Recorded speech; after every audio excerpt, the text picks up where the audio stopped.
Today we're going to talk about something kind of deep, this invisible blueprint that gets drawn up for us when we're kids and ends up dictating a whole lot of our adult lives. We're going to unpack a framework that helps you read that blueprint and maybe finally understand why some patterns in your life feel so hard to break. Have you ever felt this? You try to change, you set new goals, but somehow you end up right back where you started, in the same old habits or reacting the same old way. It's so frustrating, right? Well, it turns out there's usually a very deep-rooted reason for it. And this quote really gets to the heart of it. This is the core idea from the work of clinical psychologist Dr. Lane Lasater. It's a powerful thought that the plans for so many of our adult struggles were actually drawn up way back when we were kids.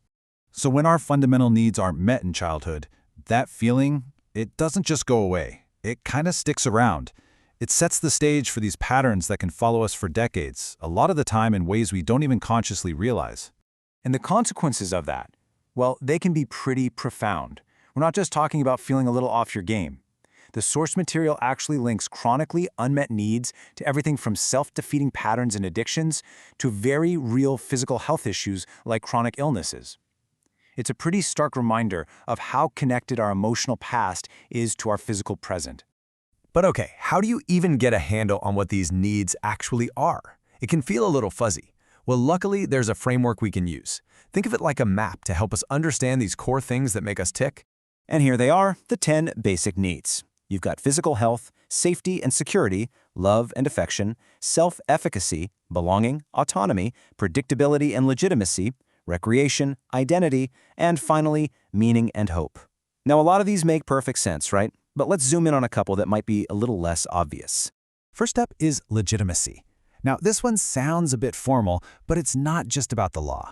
It's that deep gut feeling that you need to be treated fairly, to have your rights respected, to feel like the world around you is generally just. It's about being seen and treated like you matter. And then we have identity. This is a huge one.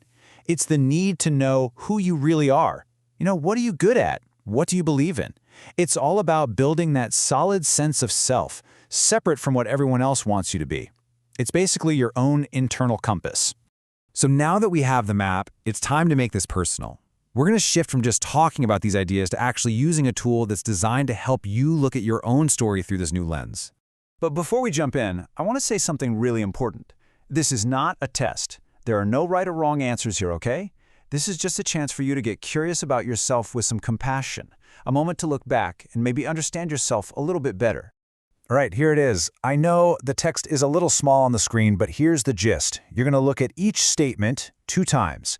First, think about how true it was for you when you were about 10 years old. Then, think about how true it is for you today. And you rate each one on a scale from 0 to 10. I seriously encourage you to hit pause, maybe grab a notebook, and just give yourself a few minutes with this. And just to show you how this works, the author, Dr. Lasater, actually shared his own score. His score from when he was 10 was an 84. And he's not sharing that for comparison, it's to show that even a successful psychologist had his own struggles as a kid. It normalizes the whole thing, So once you've got your totals, what in the world do they actually mean? Let's break it down. And remember, think of these scores less like a grade and more like a compass that's pointing you toward the parts of your life that might need a little more care. This table here gives us a really clear way to understand our scores. If you're up there above 120, that suggests your core needs were pretty consistently met growing up. Now, if your score is somewhere between 60 and 90, that points to what's called moderate frustration, meaning some key needs probably went unmet. And anything below 60 suggests that things might have been severely lacking in some important ways. Now, if you're looking at your score and maybe feeling a little down about it, I really want you to see this. This shows so clearly that you are not alone. Research suggests that a huge chunk, like 64% of families, fall right into that middle moderate range. Very few childhoods are perfect and very few are totally troubled. Most of us, we're somewhere in between. So what do we do with all this? The goal isn't to get stuck looking backward. It's to use this understanding to build a better future. And this final part of the framework gives us a really clear path for how to start healing, with actual steps you can take, like today. The path forward is actually beautifully simple. First, you use your scores to pinpoint which needs weren't met. Second, you start to consciously make meeting those needs a priority in your life now. Third, find support, because this stuff is hard to do alone. And finally, and this one is so important, nurture your inner child. Give yourself the things you missed, whether that's time to play, or praise for a job well done, or just permission to rest. And this is the hopeful promise at the very heart of this work. It's all about learning to reparent yourself.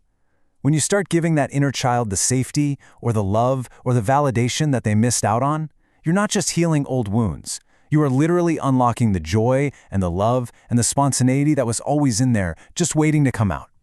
So, I'll leave you with this to think about.